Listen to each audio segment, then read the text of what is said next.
Vlog. Ito ang paggawa ng coffee jelly. So, haluin nyo na mga kapatid. Para ma-vlog ko na. Haluin mo. Ayan. Hindi naman kayo makikita dyan. Hindi mapapansin ng mga beauty nyo dyan.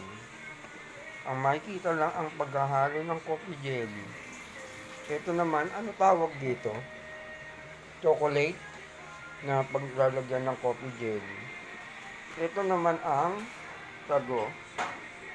Pakita natin ang finished product. Ihiram lang ako dito sa rep ng isang finished product ng coffee jelly. Ito, ang finished product ng coffee jelly. Ayan.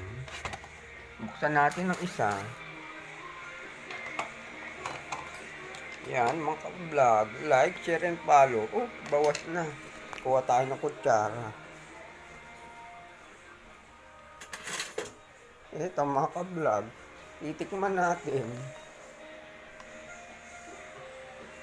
Ito ang finished product niya pag tumigas na sa rep.